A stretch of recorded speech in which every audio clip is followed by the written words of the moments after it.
All right, chemistry class, let's look at the Chapter 3 review questions. In Chapter 3, we're getting into some important concepts, especially the mole. And so I just want to make sure that everybody understands how to do the calculations when we are dealing with the mole, molar mass, grams to moles, moles to number of particles, etc. Okay, but I'm going to go through all the problems for you. And then if you got questions, just shoot me an email, okay? In this first part here, you're just asked to explain the different laws that I asked you to know. Law of conservation of mass, you just need to know that the total mass before the reaction has to equal the total mass after the reaction. Those have to be equal. Okay, the arrow here is showing that a change or a chemical change has happened during a chemical reaction. Law of conservation of mass just says you're not going to be able to create or destroy matter. Okay? Law of definite proportions, it means that when elements bond together to make a certain compound, they're going to do it in a specific ratio. Like water, H2O, hydrogen and oxygen are a 2-to-1 ratio to make water. Specific ratio, always, doesn't matter how much you have of water. Law of multiple proportions means if you have two compounds made up of the same two elements, like H2O and H2O2, water and hydrogen peroxide, the second element here, being oxygen in the two compounds, are going to be in a set ratio. 1 oxygen in water to every 2 parts hydrogen. Over here, it's 2 oxygens for every 2 hydrogens. So the oxygens here in the 2 separate compounds are in a set ratio of 1 to 2. Okay? All right, according to the law of conservation of mass, if element A has an atomic mass of 2, so A has 2 units, and element B has an atomic mass of 3 units, 3, what mass would be expected for each compound? So what that means is, as A and B come together in specific ratios, the mass of them individually has to equal the mass of them together. So if each A is 2 and each B is 3, together this would have a mass of 5. And here you have 2 A's bonded with 3 B's, so that'd be 2 times 2 plus 3 times 3, and you can do that calculation. Okay? What is an atom? Atom, you just need to know it's the basic building block of all matter, and an atom is going to retain the properties of the element. Okay, it's the smallest particle that can retain the properties. What 2 regions make up all atoms? Well, you've got the nucleus, and then you've got the area around the nucleus. In the nucleus, you have your neutrons and your protons, and outside the nucleus, you have your electrons. Okay? Rutherford's model of the atom explains how he developed his model based on the results of the famous gold foil. So basically what Rutherford said, remember the gold foil? Gold foil basically was saying that there's a dense nucleus, and then all around that is a bunch of space. Okay? So that's what I want you to understand from the gold foil experiment. Whether you know Rutherford's model or not, the idea is that the gold foil experiment showed that there's a dense core, our nucleus, where the protons and neutrons are, and then the rest of it is just empty space. It's open. That's where the electrons are hanging out. Okay? Number 5, what are isotopes? Isotopes are atoms of the same element that have different masses because they have different number of neutrons. Okay? Different number of neutrons. That's what you need to know about isotopes. Same element, they'll all have the same number of protons, but they'll have different number of neutrons. Okay? Number 6, complete the table at the right concerning the 3 isotopes. So if we have silicon-28, that's its mass, silicon-29, silicon-30. For silicon, let's see here, I would have to look on a periodic table and see how many protons. What is the atomic number for silicon? Because this is the mass. That is going to be the protons plus neutrons. Okay? So what you'd have to do, I don't need to do this for you, you can do this. You look on a periodic table, look for Si.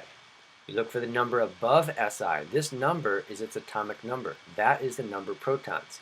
And that number is going to go in here for every single one of them. Okay? The number of electrons is going to be the same because it's going to be a neutral atom. The number of neutrons is going to be the mass minus protons. The mass minus protons. The mass minus protons. And protons is always the same. Okay? A mole. A mole, there is the definition for a mole. It's the number of particles in 12 grams of carbon, but what you need to know is it's basically just a number. A mole, 1 mole, it is a number, a huge quantity that we use in chemistry to, move particles around, to have quantities of particles that we can work with.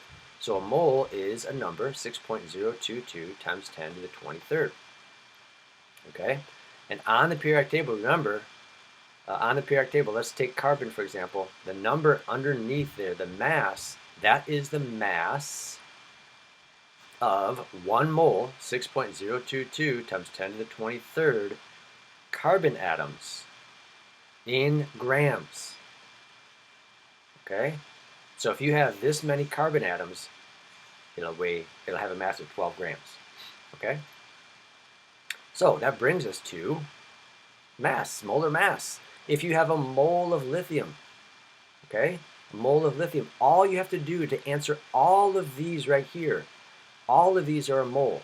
1 mole of lithium, 1 mole of aluminum, 1 molar mass of calcium, 1 molar mass of iron. That is a mole, 6.022 times 10 to the 23rd.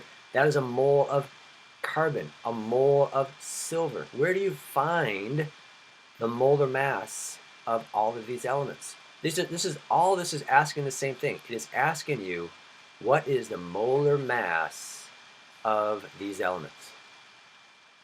They're just asking in different ways. A mole, a mole. What is the molar mass? 1 molar mass.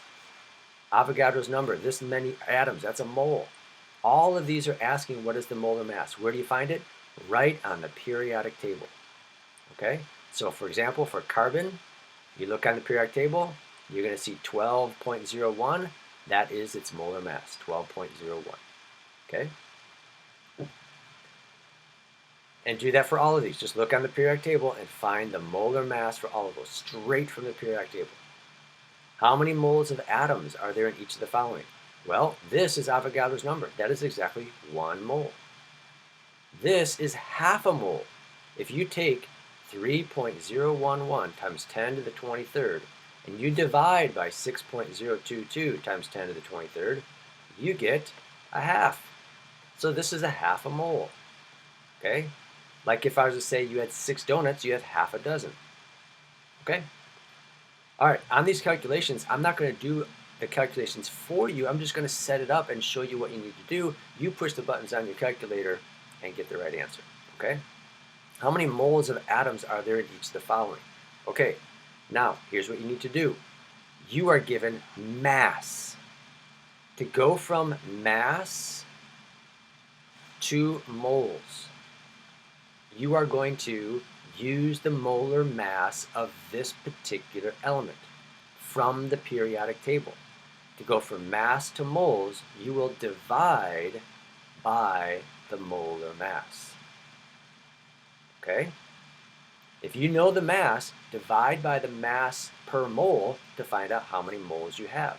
So you're going to take 3.25 times 10 to the 5th grams and divide by the molar mass of lead, whatever that is. Find it from the periodic table, and you've got your answer. Same thing over here. Take 4.50 times 10 to the negative 12 grams and divide by the molar mass of oxygen. And you will have the number of moles of oxygen. Okay? Number 11. Excuse me. 3 isotopes of argon occur in nature. Here they are. Remember, the top number is the mass. The bottom number is the number of protons. Okay? And we are given the actual masses here. It's close to 36, right? 35.97.